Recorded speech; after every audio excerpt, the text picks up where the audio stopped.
A nação gremista tá dividida e esse jogo foi um recorte perfeito desse cenário.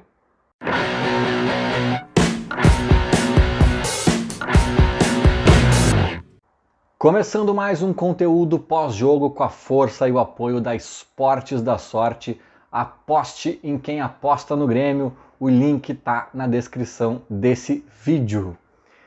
Fim de jogo na Arena Independência em Minas Gerais, em Belo Horizonte. América Mineiro 3, Grêmio 4. Vitória gremista de virada, né? Depois de duas viradas, na verdade. E o Grêmio arranca 3 pontos a fórceps.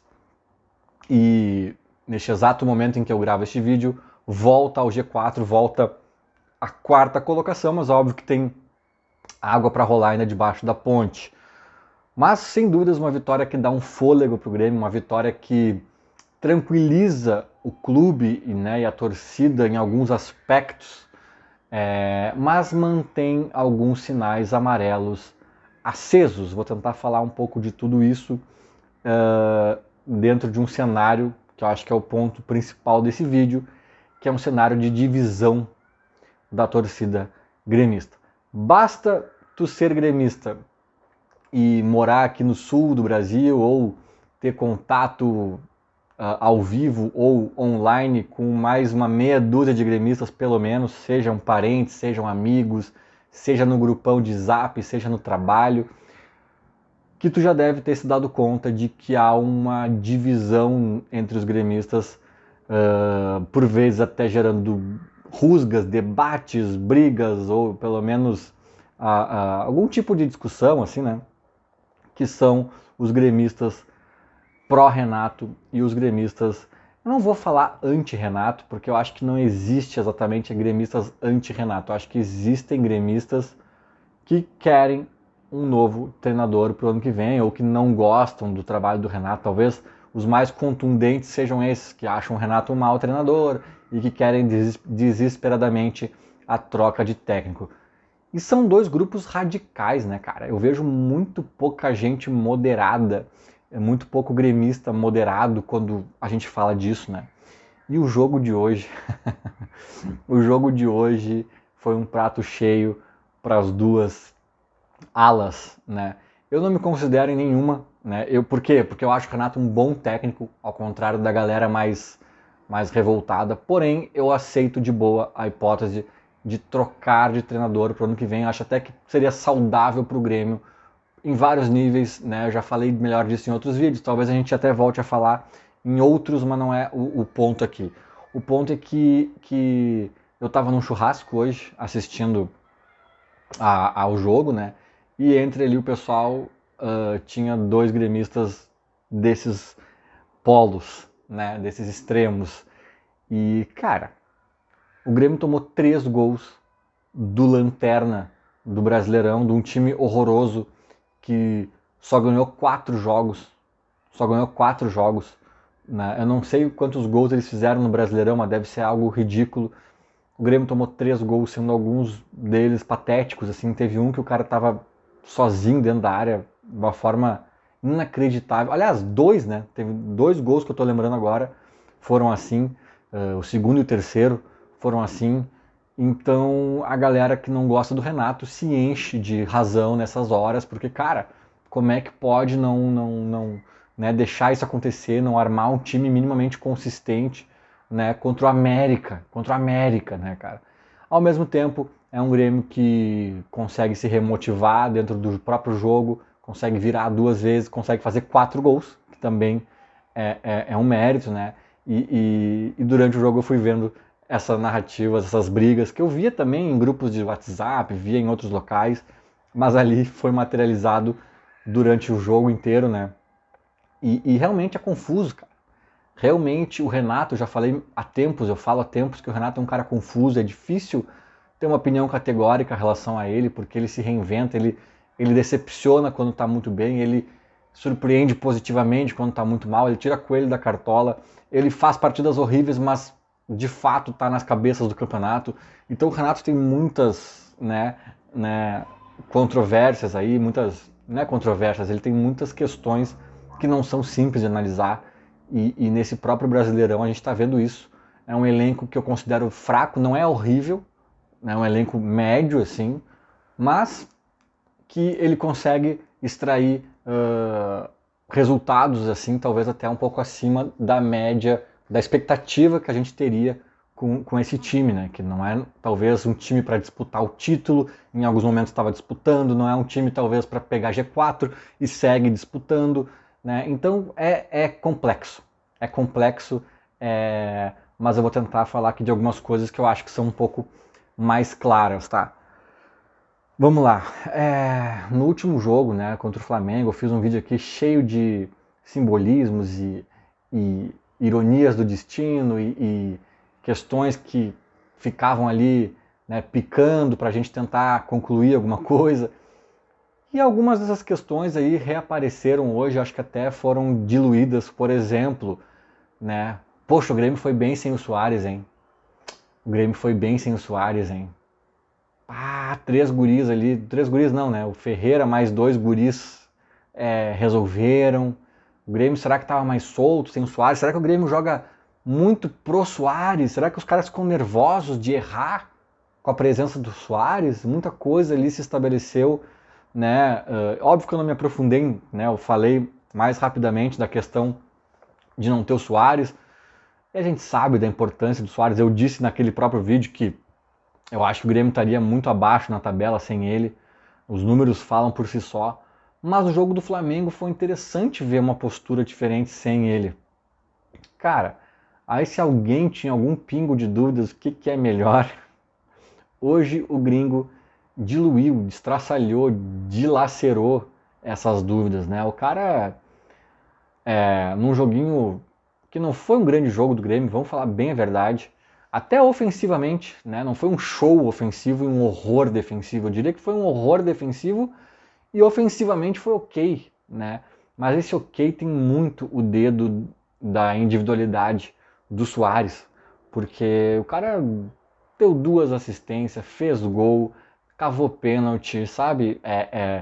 Ele é diferenciado, ele fez a diferença e ele tá ali empenhado, tava lutando. Eu achei que vale uma nota, né?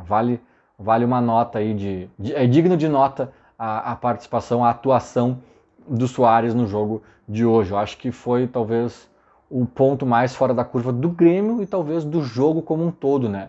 Eu acho que se o Grêmio não tem o Suárez hoje, teria grandes chances de ser um jogo mais pegado, mais parelho e talvez a gente até tivesse lamentando aqui alguns pontos perdidos, né? Isso vai ao encontro do que eu vou dizer agora, do outro tópico, né, que eu vou dizer agora, que é um ponto de atenção que o Renato precisa ter, né? Sobretudo se ele ficar para o ano que vem, que estão dizendo aí que talvez seja a tendência e tal. Eu acho que assim, ó, o Renato tem 1000 complexidades, 1000 defeitos, 1002 qualidades. Já falei disso várias vezes, em vários vídeos. Mas o jogo de hoje, cara, e a entrevista coletiva dele depois do jogo de hoje, trazem à tona um ponto que eu discordo dele, sabe? Que ele vive repetindo que, quando ele é questionado sobre ser tão vazado, né? Porque eu faço muitos gols, eu tomo muitos gols, mas faço, né? E tô indo bem assim, né? Tem time aí que não faz e nem toma, mas não sai do lugar e tal. Cara, é meio falacioso isso que o Renato fala. Porque eu acho que muitas vezes tomar muito gol não é culpa do Jeromel, do próprio. Eu nem sou tão fã dos Brunos ali, sabe? O Alves e o Vini. Não acho que são os caras, assim. Mas eu não acho também que é muito culpa deles os gols, assim, sabe? Às vezes. Ou o Grando, eu não sou fã também. Acho que o Grêmio precisa de um goleiro titular. Nem sempre a culpa é dele nos gols. Talvez a maior parte dos gols não seja, né? É um sistema, cara. É um sistema. E aí o Renato fala que, tipo, mas daí para eu ficar num sistema mais defensivo eu tenho que tirar um atacante, botar um volante ou um zagueiro e tal. Não necessariamente, cara. Não necessariamente. Eu já vi muito time no 4-5-1, né? No 4-4-2 ser ofensivo. Já vi muito time sabe, sei lá, no 4-3-3 não ser tanto, no 4... Depende, cara. Eu nunca esqueço daquele Grenal do gol de nuca do Pedro Júnior lá no Beira-Rio, que a gente ganhou o gauchão depois de vir da Série B, inclusive, né? O Inter, no ano que o Inter foi campeão do mundo. Aquilo ali teve muito significado. Que o Grêmio em 2006, 0x0 no Olímpico, e aí o Fernandão faz 1x0 no Beira-Rio, o Grêmio empata, gol qualificado fora de casa, gol de nuca. Cara, quando o Grêmio empata, o Abel Braga do Inter, ele começa a empilhar. O Inter acabou, acho, o jogo com 6 atacantes. Era o Fernandão, que talvez jogasse um pouquinho mais atrás, àquela altura, mas era o Renteria, era o Yarley, sei lá. Cara, tinha uns 6. Tinham 6. O Inter não ficou ofensivo, cara. Eu tô dando só um exemplo emblemático aqui, porque eu acho que é um jogo que a maioria dos gremistas lembra, né? Pelo menos os não tão jovens assim lembram. Cara, mas tem 500 exemplos, né, menos memoráveis aí, mas não é assim, Renato. Sabe, o teu esquema, a tua mecânica de jogo, o jeito que tu trabalha o teu time, vai te deixar mais sólido ou menos defensivamente. Não é só empilhar zagueiro que tu vai ser obrigatoriamente muito defensivo e vice-versa. Não, cara, às vezes tu pode ter 5 zagueiros e tomar 8 gols, sabe? Então, tipo assim, não, nessa parte eu discordo muito do Renato e discordo também quando ele fala que se estiver fazendo mais que toma, tá tudo bem. É óbvio, né, que se estiver fazendo mais do que toma, tá tudo bem, mas muitas vezes a gente tomou e não conseguiu fazer mais. Não conseguiu fazer nem igual, né? Perdemos alguns jogos bobos, às vezes, por falhas defensivas bobas, né? Então, assim, eu acho mais fácil, e aí não sou eu que estou dizendo, tem treinadores consagrados que também pensam assim, né? Não estou aqui dando um carteiraço dizendo que eu quero saber mais que o Renato.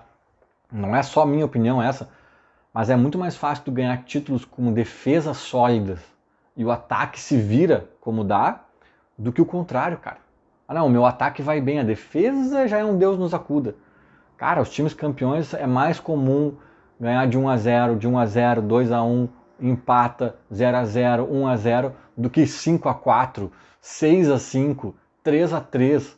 É muito difícil tu ver um campeão, né, sem solidez defensiva, cara. É muito difícil, né? E se tu vai ter deficiências ofensivas, se tu vai criar um time sólido defensivamente, mas daí tu vai acabar falhando na construção ofensiva, é melhor ter um Suárez lá na frente, já que é para resolver na individualidade, que bem ou mal foi o que aconteceu hoje, né? Cara, então é melhor tu priorizar a questão defensiva nos treinamentos e no ataque deixa a galera fazer o que quiser, tabelar como quiser, driblar, chutar, cruzar, sabe? Porque também eu acho que é um mérito do Renato a questão ofensiva. Eu falei hoje da individualidade do Suárez, mas tem dedo do Renato também. O Grêmio tem umas chegadas interessantes ao ataque que são mérito do Renato. Né? Por isso que eu digo que eu não agrado a ninguém. Né? Tem gente que acha que o Renato não tem mérito nenhum, tem gente que acha que é um deus, que se não fosse ele a gente estaria... Sem o Renato a gente é rebaixado. A nossa única destino sem o Renato é ser rebaixado. Então é 8 ou 80, né, cara? Eu não acho. Eu vejo mérito nele ofensivo. Só que, cara, eu acho que essa vazada defensiva ela pode custar muito mais caro. Muito mais caro. Sabe? Porque daí a gente tem que sempre mover uma usina elétrica para acender uma lâmpada. Não tem time que aguente isso aí, cara. Não tem time que aguente. É muito desgastante, é muito sofrido e a bola nem sempre vai entrar. Se deixar um buraco para os caras te atacarem, a bola deles provavelmente vai entrar. Só que de repente eles não vão deixar o mesmo buraco e a nossa não vai entrar. Então é complicado, sabe, cara? E tá entrando com o Suárez ainda por cima, nem sempre vai ter o Suárez. Então desse ponto eu discordo dele, sabe? Eu acho que se ele ficar pro ano que vem tem que ser revisto, assim, tem que trabalhar isso aí pra gente ser mais competitivo, cara. Não dá pra o América Mineiro, lanterna da competição, brincar, sapatear na nossa cara, o Benítez cartear o jogo, os atacantes dos caras entrarem sozinho na frente do gol, né? Fizeram 13 e perderam outras chances ainda, vamos falar a verdade aqui, né? Mas dito tudo isso, né, feito toda essa lamentação defensiva, cara, ganhamos depois de quase 4 meses fora de casa, uma vitória. Era o Lanterna, era, mas tinha que ser contra quem fosse. Eu gostei da postura do Grêmio, que na verdade eu estaria aqui gritando, né? Eu estaria aqui aos berros se não fosse essa, mas eu cansei de ver o Grêmio fazer cera empatando com o América Mineiro fora. Dessa vez não foi o que eu vi, óbvio, é um lanterna, é um Grêmio precisando se reafirmar ainda, né? Então seria muito revoltante, mas não, foi um Grêmio que claramente entrou para ganhar. Isso aí me serve também, né? Tipo, o Grêmio que não aceitou o placar, mesmo não jogando tão bem, tu via que o time, né, correu atrás todo momento para virar o jogo, para ganhar, né? Então isso foi muito bom ter visto. E a vitória, pá, essa vitória aí dá um alento. Eu confesso que eu não contava com essas duas últimas vitórias. Eu tinha feito um prognóstico aqui para o Grêmio acabar com 59 pontos, 60, que é a linha que começa a quase querer garantir um... Em muitos anos garante o G6, né? Nesse ano não sei se vai garantir, mas... E eu tinha posto derrota para o Flamengo e empate contra o América na minha projeção, né? E eu tinha posto vitória contra o Curitiba lá em Curitiba, que é o próximo jogo, né? Eu considerei o Curitiba mais fácil que o América. Vamos ver, talvez eu erre tudo, mas espero que agora o próximo eu acerte, né? Então, cara, era uma vidinha difícil pro Grêmio buscar esses 60 pontos. Agora, cara, o Grêmio precisa de 10 pontos em 8 jogos, né? E talvez um pouquinho mais do que 10 pontos para garantir mesmo os 12 pontos em 8 jogos. Tá fácil? Tá longe. Eu tô falando de G6, né? Se quiser G4, a coisa é mais difícil ainda.